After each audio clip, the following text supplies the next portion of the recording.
I think I need like some intro music, you know. I think I need something that really like, you know, plays me in. What do you guys think as we're getting ready for week 2 here? You know, it's an exciting one, right? We got through the first thing. We're here now with the second thing. I need a theme music. So if you guys are watching, please pick up the phone, give me a call, send me a theme song. Anyway, all right. So we're at week 2. Week 2, what is it? Picking your tools. What does that mean? Well, you want to do artificial intelligence. So you kind of got to know what tools are available. So first we're going to start off though with a recap, and I apologize about the lack of graphics here. Also, I am heavily tattooed. I don't care. Innovation, creativity doesn't come in a suit and tie, and it also doesn't come from 9 to 5. I'm a creative individual, and I let it flow. I'm also wearing my Honeybee Comida Go Southwest. So if you're in Southwest Detroit, hit up Honeybee Market. All right. So next week, hopefully we'll have graphics as we get settled into the new studio. But last week we talked about how to scope your project and selecting KPIs. Again, just as a refresher, it's best to break your project down into small bite-sized pieces for your minimum viable product, also known as an MVP. Notice I didn't talk about proof of concept, right? Because if you're already at the point of wanting to push results with AI in a small to medium business, or even a business unit of a much larger organization, such as some of the ones that I've been a part of, the proof of concepts usually don't provide enough value, or they're conducted poorly, so the results are skewed. I do get behind proof of concept, so there is a time, there is a place for it. They're needed. And I feel like those are if there's a large time or financial investment. Really doing that proof of concept and proving it out is valuable. Like I said, we didn't talk about proof of concept just for the sheer fact of, you're already past that point. But if you're talking about, significant time or investment, yeah, do that proof of concept. It's usually like 60 to 90 days. Some of the stuff we're talking about, it's not new, it's not earth-shattering, it's not groundbreaking, because this primer really is about just helping you get focused and understanding all the things that you need to do to get going. Okay. So most of the people, they're not really seeking a proof of concept, of a method or a tool. It's mostly, just making change. The semantics get hairy, but please know, like I said, there is a time and there is value for POCs. But in this conversation, again, if you're trying to improve sales, exposure, etc., I think those concepts, they've been proven. Okay. So some of the things that we brought up last week, and again, we are live. If you see me looking down, it's because I'm trying to check our chat to see if there's anybody talking. Last week, it looked like we had a few chat messages that kind of went by the wayside, but I'm really trying to figure out this Restream app so that way I can hit as many channels as possible. After last week's stream, some questions that I did get, and again, you can ask live. Most companies focus on 2 to 3 metrics. Okay, that is fair. Yes, I do know that, and my points are focusing around on what you can control, making it easy, making it measurable, so you know exactly what it is you're impacting. So that's where that 2 to 3 metrics comes from. So what metrics are in your immediate span of control? And again, remember that this is an iterative approach, which will lead to much better results. If you try and just do everything all at once, you're not going to know what's going to provide you value. And additionally, some of your metrics are often influenced by 1 or 2 other actions. So if we focus on what we can control and the easiest to influence, again, you'll have better visibility of the impact into your AI efforts. If you're just doing everything all at once, you're not going to know what changed what. So that's something to keep in mind. All right, so next comment question. Actually, this one's kind of a question. Companies have a lot of data. How do you determine what data do you need? Okay, that's a really good question, because sometimes we collect more than what we need to. And this will actually be later on as we talk about some common techniques for data selection. It's important to select the right data because it removes noise and helps you find the right signals that leads to success. And really just helping you understand what impacts you can have. All right, so now on to this week's topic: how to select your tools. Okay. So I want to thank a very special person in my life, Nick Herhelin. If you're watching this, if you're out there, I'm gonna message you and tell you that I talked about you publicly. But he burned this in my head. When you're taking a look at tools, the easiest thing to do is say, hey, who is your daddy and what does he do? Right? Kindergarten Cop, some of us are old enough to remember that movie. And really, it's, again, Nick, thank you for burning that into my brain. But essentially what it's saying is, what is the function and what is the product? Who is your daddy and what does he do? I.e. an LLM isn't a large language model. Sorry, I forgot this primer. Large language model isn't going to deliver deep mathematical insights. There, I said it. LLMs such as ChatGPT, Bard, Llama, whatever one you want to use, Palm, etc., they're not going to give you deep mathematical insights. Why? They're still struggling on math. They can tell you how to do the problem, but when it comes to actual order of operations and execution, you still get a few wonky results. So again, if I want an NLP model, natural language processing, I'll probably use a ChatGPT, a Bard, a Llama, a Palm, but I'm not going to use a Facebook Prophet model. And again, we're going to go over some of this. If it sounds like gibberish, again, it's to make a point. It's about who is your daddy and what does he do. Sorry for my poor Arnold Schwarzenegger. So where do you learn who your daddy is and the jobs that he does? Who's going to do that? Well, there's Google, but we have to be aware of a hype cycle. And a hype cycle is how much noise is being made around the tools, products, and applications and platforms that are around you. And so we're currently still on a hype cycle with ChatGPT. So that's one that you can expect to really hear a lot about. I do feel that there is a place for ChatGPT in artificial intelligence. I am going to be honest, I don't think of prompt writers as AI experts. If you're a prompt writer, I'm sorry, you're not an AI expert. I said it. I don't care. It's one of those things where it's about the application of the tools. So I'll get off of slamming ChatGPT, the MySpace of AI, because it has its purpose, it has its place. It's really here to help us get more familiar with artificial intelligence, and I'm excited to see what the guys at OpenAI does. Short of stealing people's voices, that's why we don't use them here at Feek AI for our medical models. We won't use ChatGPT because if they stole Scarlett Johansson's voice, I can only imagine what else they're willing to take. All right, so before I get sued, again, I'll stop. I'm sorry, ChatGPT. OpenAI, please don't sue me. I want an investment. Call me. All right. So the best place to go to is the Gartner Quadrant. Gartner are industry experts in data, platforms, AI, anything tech-based. Just trust Gartner. They do a lot of research. They do a lot of marketing, case studies, etc. Those guys, they're phenomenal. You can also go to industry experts. There's a lot of industry experts, again, as long as they're not prompt writers, because again, I'm not going to pretend that prompt writing is artificial intelligence deployment, because anybody can be a prompt writer. Additionally, you can pick up the phone and you can call me. I'll help you structure your business. I might charge you for it if it's interesting enough. Maybe I won't. I don't know. But again, pick up the phone and call me. If it's interesting enough, I probably won't charge you. So here's a small primer. LLMs. We hear a lot about LLMs.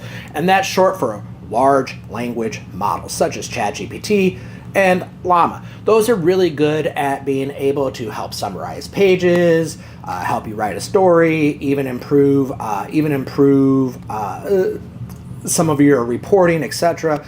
It can help you program and code, but when you use it to program and code, it's inefficient. Again, it's not there to replace Google yet. I think eventually it will. be a replacement for Google. I do use some Chat GPT, but I don't deploy Chat GPT. I use it for when I need, to really like clear up some of my language, because I'm terrible at times. We also have AutoML, which is short for Auto Machine Learning. And those are platforms such as DataRobot, Dataiku, Azure, H2O, SAS Avaya. I can't remember if I said Databricks, but Databricks might be in there too. So that would be a form of AutoML. Again, what Auto Machine Learning does is it helps you take your data and structure it and creates a model for you, so you don't actually have to be hands-on keys. You don't have to actually be the one writing out all the data, all this fun stuff. It really just helps you get things going a little bit faster for the citizen data scientist or somebody who isn't necessarily steeped in artificial intelligence. Also, I have Meta as their own kind of category, Meta models, i.e. the Facebook, Instagram guys. And I put that in its own category because their deployable models really cover a variety of use cases, and they're free. Can't be free. And then you have built-in on-cloud providers. Oh, yeah, I'm sorry. I'm going to repeat Databricks and Azure. So both of those, both Databricks and Azure have AutoML applications. If your organization already has a Databricks or an Azure subscription, I highly suggest you reaching out to your client success team, and they'll help you with that stuff. Terry, I don't know if you tune in, but big shout out to you and the guys and gals over at Databricks, because my 5 or 6 years of using your platform, your team really did help me make the best out of it. So kudos to those guys. Everybody knows Microsoft, but and a lot of large players do know Databricks. I can't tout them enough. As far as their machine learning capabilities, it's all about what's best for you. So none of these that I talk about are getting an endorsement. They're not getting a seal of approval. They're all solid tools. They all have their own place.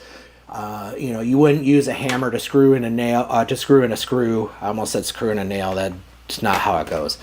We also have do it yourself, right? For the people who really want to get their hands dirty and really feel the frustration of what it's like to be a developer.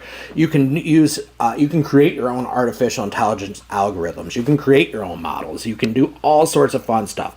How, might you ask? RStudio, and Python. They have libraries which covers things such as TensorFlow, Scikit-learn, and H2O. Again, yes, I know it's up there, but H2O is a very fun one because you can use it as a standalone. You can have an API connection in your environment. H2O is very flexible, but I feel it falls under similar to TensorFlow, Scikit-learn, etc. Also, there's probably plenty more that I'm forgetting. I'm just touching on the ones that I'm the most familiar with, having used these in many organizations. So I'm going to ask you guys a question, and feel free to respond, because I see that there's quite a few of you out there watching me. But can we get some questions? Are you thoroughly inundated with information yet? You should be, because it can be overwhelming, and I position it this way to make a point. It goes back to week 1. Focus on what you want to do and how you want to change it. Is it communications? Is it summary? Forecasting? Predictions? Well, once you figure out what is the exact goal of your artificial intelligence, then you can choose the tool. The biggest piece of information the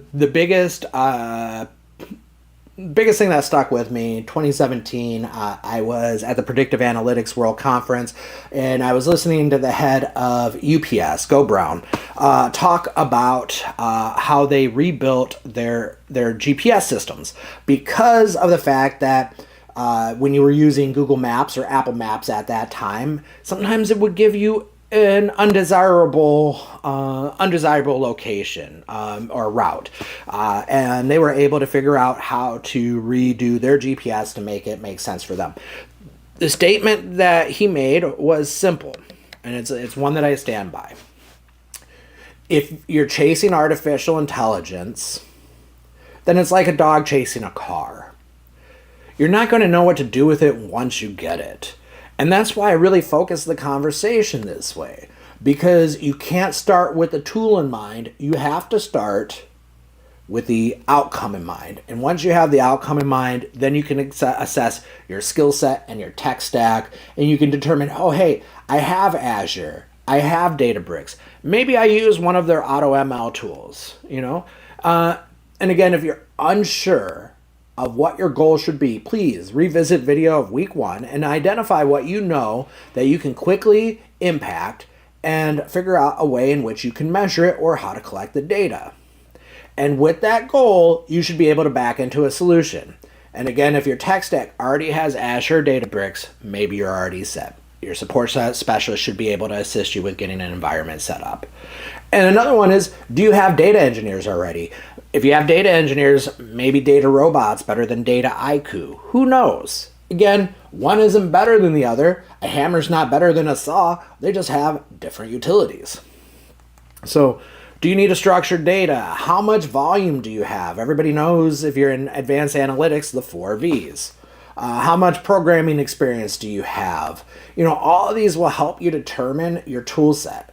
It's about the right tool for the job. And if you're using an LLM for a deep statistical insight, well, you're going to have a bad time. And while ChatGPT is a wonderful tool, again, I know, I made fun of so many prompt writers, but it's just not an analyst. You can't use ChatGPT as your analyst. And the scary thing is we already have Fortune 500 and Fortune 100 companies doing this thing. They're having ChatGPT in their most sensitive data, doing deep advanced mathematics that it just can't do. Don't chase that dragon, because it will only tarnish your major reputation once a major incident happens. Because stuff like that, data dredges, improper usage of artificial intelligence and insights that just don't line up, that will kill a career faster than, I don't know, that guy at Papa John's using inappropriate language. So those are some of the ways in which we pick tools. And we've talked about some of the tools. Again, I keep these fairly short because I really want to hear from you guys. But that is how I pick my tools. I just assess, okay, maybe I want to forecast, so I pick a profit model from Meta. And I can do that fairly quickly. If I can't program or the application is there, I'll use a DataRobot. I'll use a Dataiku over a hand-trained model. Hand-trained models will generally perform better than auto models, self-balanced models, etc. But that's something, again, that you're going to have to learn all on your own. Or, again, you pick up the phone, you call me, call an industry expert, etc. So that's what we had for today. We talked about some LLMs, we talked about AutoML, etc., etc., etc. So, I'm just going to sit here in the chat for just a moment. Yeah.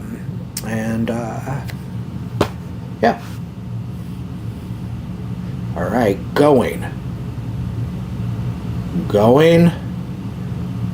All right, well, it's a wrap. Hey, thank you, everybody, for tuning in for week 2 on how do you pick your tools for starting your artificial intelligence journey in business. Again, I am Justin Coleman. I have helped companies such as Comcast, Ford Motor Company, Ford Direct, British Petroleum, American Honda Motors, all deploy artificial intelligence in their tech stack. Let me help you. Pick up the phone, 248-767-9038. You can also reach me at justin@seekfeek.com. That's SEEKFEEK.com. All right, everybody, thank you for tuning in, and have a great day.